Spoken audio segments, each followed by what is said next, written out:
जपने की बात नहीं है। जपने की जब बात आई तो गुरु महाराज ने कहा कि अति पावन गुरु मंत्र मन ही मन जाप जपो।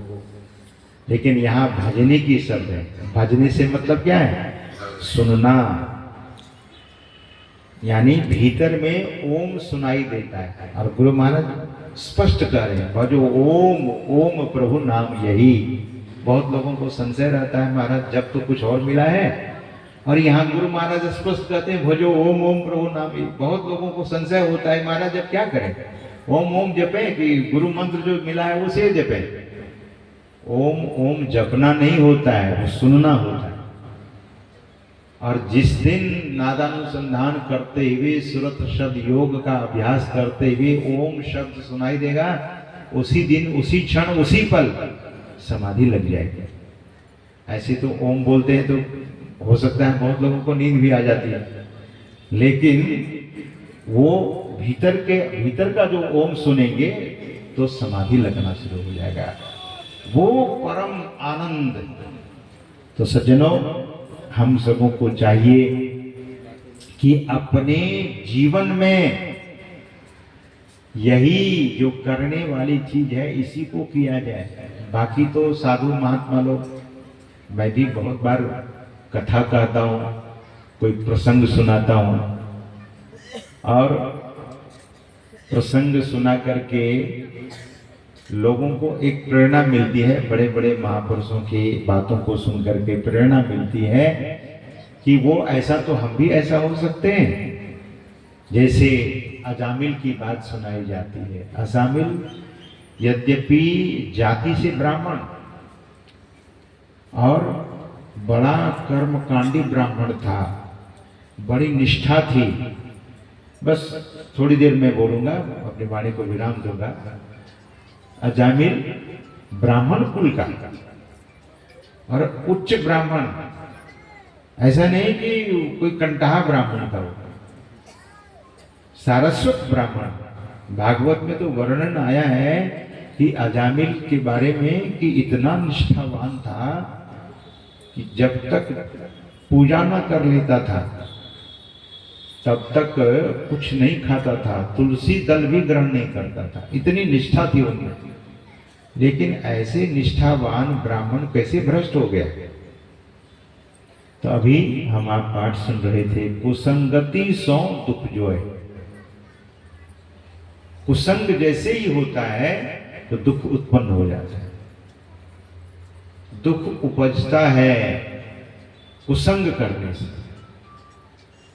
जो अजामिल बिना तुलसी दल डाले हुए भोजन नहीं करता था, भोजन में तुलसी दल अगर डालने के लिए पत्नी भूल जाती थी, उनकी पत्नी भूल जाती थी, तो अजामिल रुका रहता था कि तुलसी दल तुमने डाला नहीं, इसका मतलब है कि भगवान को भोग नहीं लगाया।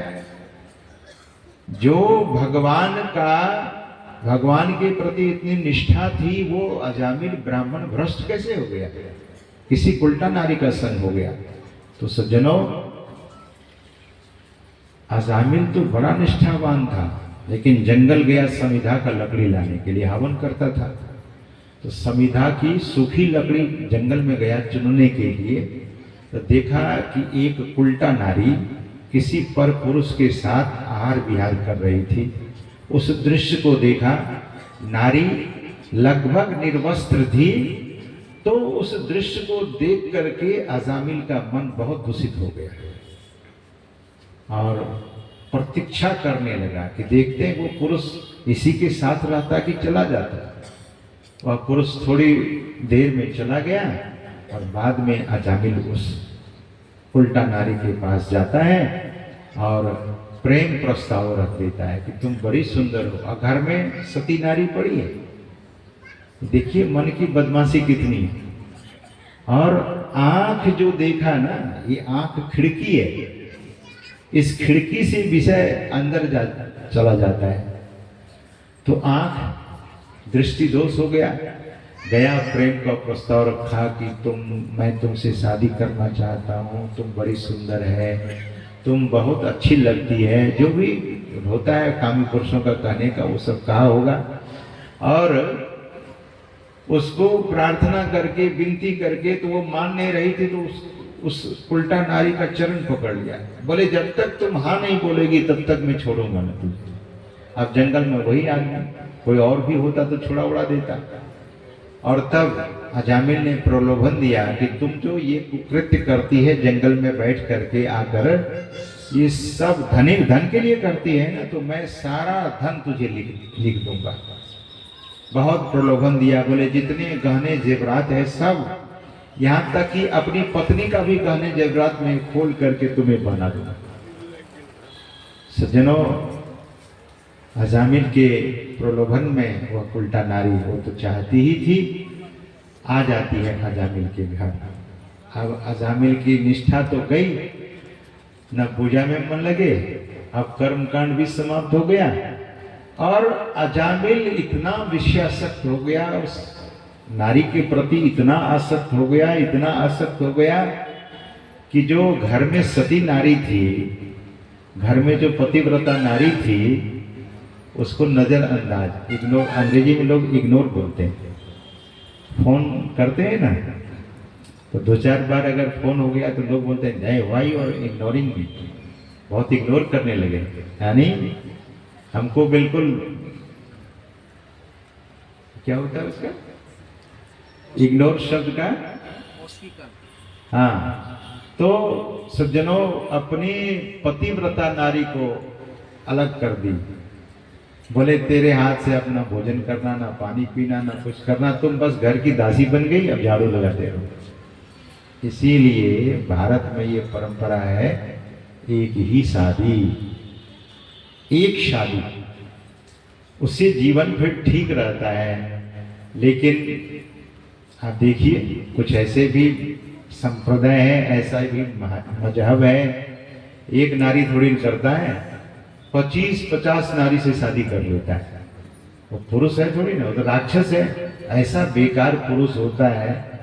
अच्छा, नारी नहीं कर सकती है, हाँ अमेरिका में भले नारी भी करती है, लेकिन नारी जब करती है तो एक ही पुरुष के साथ रहती है। लेकिन ये पुरुष जो अलग अलग मजहब के लोग हैं, इतने मन बढ़ू लोग हैं, इतने असंयमित लोग हैं, इतना इस धरती पर, देश में इतनी कुरीतियां फैलाता है कि 25-50 नारी, 25 शादियां, 15 शादियां, बच्चे 100-200। अभी साउथ अफ्रीका में मैं एक समाचार पढ़ रहा था, साउथ अफ्रीका में कोई मोहम्मद नाम का आदमी था, तो उनकी पत्नियां 500 थी, 500 नारी से शादी किया है, और बोले कि बच्चे उसके 1000 हैं।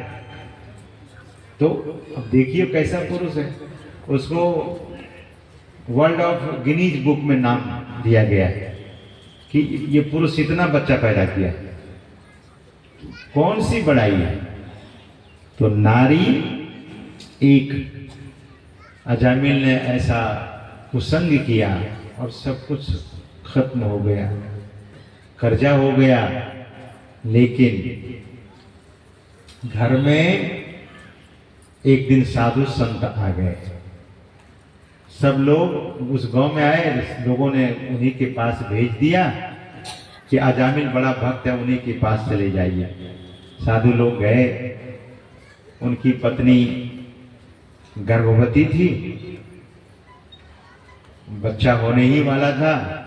साधु संत जब भिक्षा मांगने लगे कि राशन दे दो, हम लोग स्वपाकी साधु लोग हैं, स्वपाकी मतलब खुद से बनाते हैं, तो उनको भिक्षा उनकी पत्नी दे दी, जो उल्टा नारी थी। कहीं न कहीं से सुबुद्धि आई, महात्मा लोगों का दर्शन की तो बुद्धि पवित्र हुई, और तब साधु लोगों को कच्चा राशन दे दिया। साधु लोग भोजन पका करके खाते हैं, विश्राम करते हैं, और विश्राम करने के बाद सुबह जब ध्यान भजन से निवृत्त होकर चलने लगते हैं, तो अजामिल से कहते हैं कि देखो अब कुछ दक्षिणा दे दो, दान तो दे दिया, अब दक्षिणा भी दे दो। बोले महाराज हम तो खुद ही डाका डालते हैं, मैं तो डकैत हो गया हूँ, मैं तो ब्राह्मण जरूर हूँ, लेकिन मैं डाकू बन गया। आप लोगों का झोली कमंडल रात में नहीं लूटे, यही इसी में गनीमत समझिए, दक्षिणा की बात ही छोड़ दीजिए। तो सज्जनों, साधु ने कहा कि देखो कुछ शब्द की भी दक्षिणा होती है, एक वचन दे दो तुम। क्या महाराज? तो वचन ये दे दो कि आज से कोई कुकृत्य नहीं करोगे। और दूसरा, जो बेटा होने वाला है तुम्हारा, हम लोग अपने अंतर्दृष्टि से देख रहे हैं कि तुम्हारी पत्नी के पेट में जो है बच्चा, वो बालक है, बेटा होने वाला है, तो उसका नाम तुम नारायण रख देना। आजकल तो लोग अल्ट्रासाउंड कराते हैं, लेकिन महात्मा की दृष्टि कैसी होती है? कौन सा अल्ट्रासाउंड लगा होता है महात्माओं की दृष्टि में? तो महात्मा ने देख करके कह दिया, और अजामिल ने कहा महाराज इस आज्ञा को हम जरूर मानेंगे, हम वचन देते हैं कि हम अपने बेटा का नाम नारायण रखेंगे। सज्जनों, महात्मा लोग गए, बच्चा हुआ, उसका नाम नारायण, और बच्चा बड़ा ही सुंदर था। उस बच्चे में बड़ी आसक्ति हो गई, नारायण नारायण कह करके पुकारता था। और नाम निश्चय ही धर्म परक, परमार्थ परक होना चाहिए, जिससे हम सबों का संस्कार हमेशा तरोताजा बने रहे। तो बच्चे का नाम नारायण रखा, और एक दिन अचानक मृत्यु सामने नाचने लगी, तांडव करने लगी। अजामिल से यमदूतों ने कहा कि तुम्हें चलना पड़ेगा, समय आ गया है। अजामिल बड़ा डर गया। मृत्यु से कौन नहीं डरता? मृत्यु से सब लोग डरते हैं सज्जनों, केवल संत नहीं डरते हैं। कबीर साहब कहते हैं कि जा मरने से जग डरे, मेरो मन आनंद, कब मरी हो कब पाई हो पूर्ण परमानंद। और मरिए तो मरी जाइए, छूट पड़े जंजार, ऐसी मरनी को मरे दिन में 100 बार।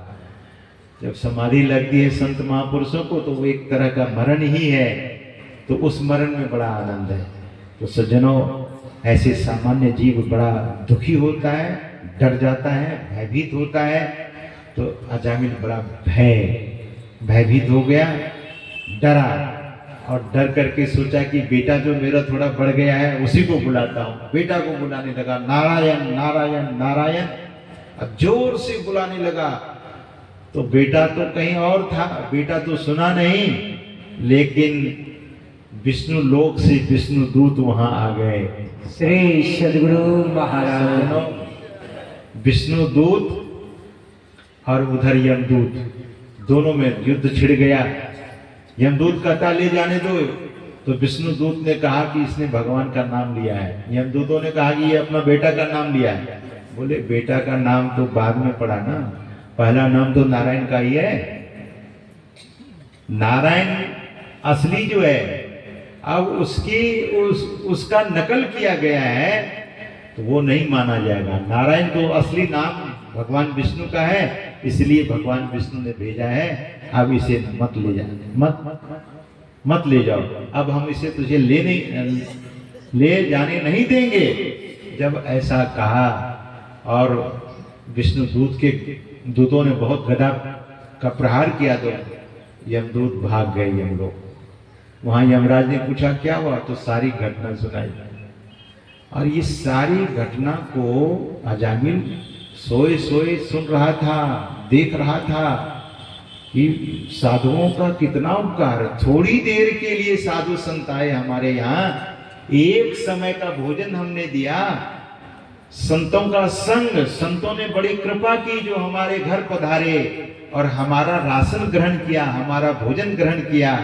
तो आज हम यमदूत से बच गए, और भगवान विष्णु ने हमारी रक्षा कर दी। अब आज से मैं गंभीरता से, सीरियसली, आज के लोग सीरियसली बोलते हैं, तो अजामिल ने कहा कि आज से मैं गंभीरता से परमात्मा का भजन करूंगा, और कोई साधु संत मिले तो उसे युक्ति जान करके जप करूंगा, ध्यान करूंगा, और उसे भी सद्गुरु की प्राप्ति हुई। इस सत्संग में लाभ बहुत है, तुरंत मिलावे गुरु से, मूर्ख जन कोई सार न जाने, सत्संग में अमृत बरसे।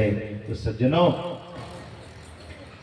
अजामिल को गुरु भी मिले, और अजामिल फिर अंत में जाकर मुक्ति को भी प्राप्त कर लिया। तो सत्संग की इतनी महिमा है सज्जनों, थोड़ी देर भी, इसीलिए शंकराचार्य जी महाराज कहते हैं सत्संगत्वे निसंगत्वम, निसंगत्वे निर्मोहत्वम, निर्मोहत्वे निश्चल तत्वम, निश्चल तत्वे जीवन मुक्ति ही।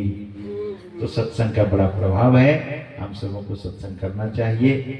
अभी अपराह्न वेले का जो सत्संग है उसकी औपचारिक सूचना हमारे श्रद्धेय धीरेन्द्र बाबू आपको देंगे, और भोजन प्रसाद जो पीछे बन करके लगभग मैं समझता हूँ तैयार हो रहा होगा या हो गया होगा, तो आप तमाम आए हुए जितने भक्तजन हैं, सज्जन जन हैं, प्रबुद्ध जन हैं, गुरुजन हैं, सब लोग प्रसाद समझ करके भोजन कीजिएगा। लेकिन एक छोटा सा निवेदन मैं जरूर करूँगा कि प्लास्टिक हमारे यहाँ, वैसे तो हरिद्वार सब में अब प्लास्टिक पेपर नहीं चलता है, पेपर प्लेट नहीं चलता है, प्लास्टिक प्लेट नहीं चलता है, अब पेपर प्लेट चल गया है, और ग्लास भी पेपर ग्लास आ गया है। वहाँ तो लोग थोड़ा नियम का पालन करते हैं। एक छोटा सा निवेदन, और ध्यान से सुनिएगा, जिस बर्तन में पानी पीकर प्यास बुझा लेते हैं, जल परमात्मा का रूप है।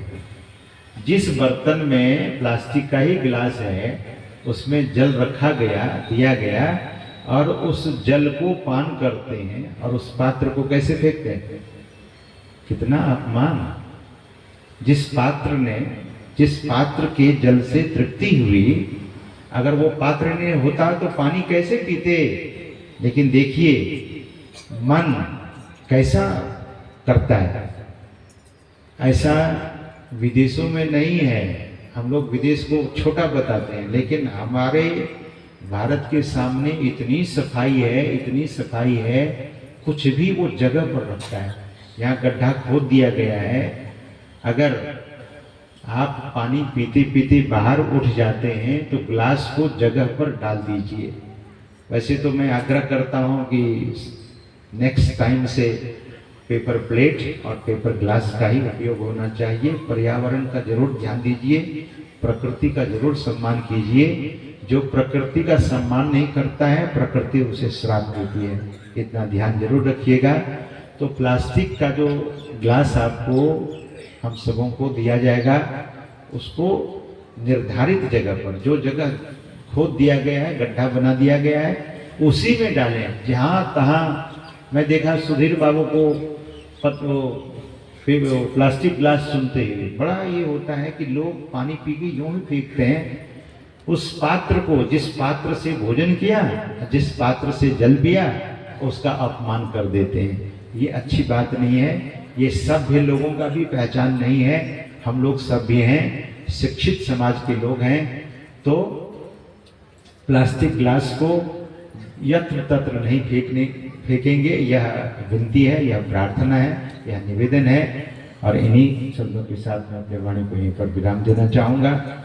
बोलिए प्रेम से श्री सद्गुरु महाराज की।